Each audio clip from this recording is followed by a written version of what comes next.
Hey everyone, and welcome to another bite-sized sex talk with Candy. That's me, where every Wednesday we take the stigma away from sex topics. And today, you guys asked me to tackle the subject on shaving, waxing, etc. And can this lead to infection?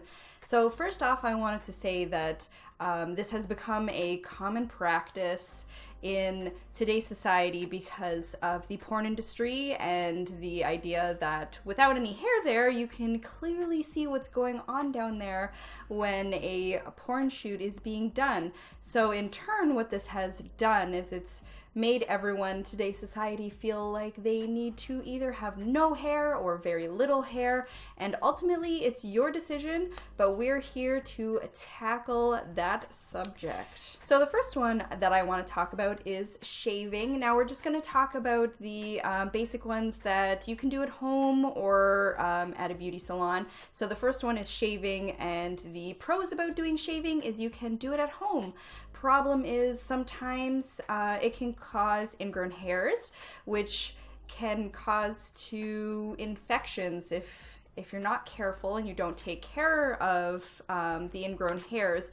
What it can lead to is making the skin more sensitive, which in turn you can end up getting an STI. They have done studies on this. They're not 100% guaranteed, but I will definitely leave everything in the description box below from where I'm pulling this information. But yes, you definitely have to be careful about that. Now the other one is waxing, and again, the cool thing about waxing is you only have to go once every 3 to 5 weeks, depending on how fast your hair grows. And from there, you have to be careful about what kind of beauty bar you go to, because you have to make sure that they're clean and all that good stuff. Here in Toronto, we have a cool thing where they have a pass sign in the window for beauty salons of any kind, whether they do nail or hair removal, anything like that, so you can tell if they're up to Toronto standards or not, which is super awesome. But in turn, what you have to worry about when it comes to waxing is, again, ingrown hairs is a huge issue, so the same things apply just like shaving. The other things you have to worry about is that it can irritate the skin and cause little microscopic cuts. So the way to protect yourself against that, again, from infections spreading and whatnot, is just to make sure you give yourself a day or so to let yourself heal and just keep yourself clean down there, and everything should be good.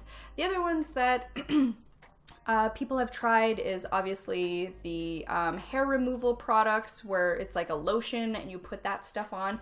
Now those things you have to be extremely careful around your genitals. On top of that, they can cause burns, so you really want to watch out for that. And then another one, the last one that I'm going to touch upon, is laser hair removal. So a lot of places actually will not do your genitals if you want to get the laser hair removal way of getting rid of your hair, just because maybe you don't want the hair now, but maybe you'll want it later, so usually it's not a good idea to do.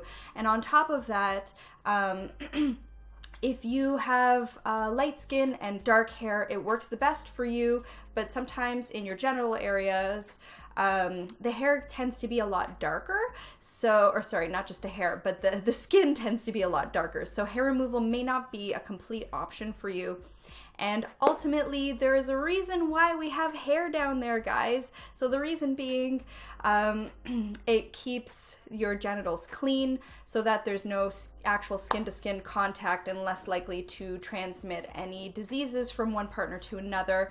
Also, less friction, again, total good thing. On top of that, that's the way that we give off our hormones, is through our armpits and our genital hair, or pubic hair, so that's another thing to keep in mind. But anyways, I can't wait to hang out with you guys tomorrow night and talk about this subject further on our Twitch channel, so I hope you guys will check that out. The link is in the description box below, and I can't wait to see you guys next week for another bite-sized sex talk with Candy. And without further ado, let's get on over, oops, I always do this wrong. Let's get over to this video, and I'll check you guys out there. Anyways, have yourselves a great night, and I will see you again tomorrow or next week. Bye!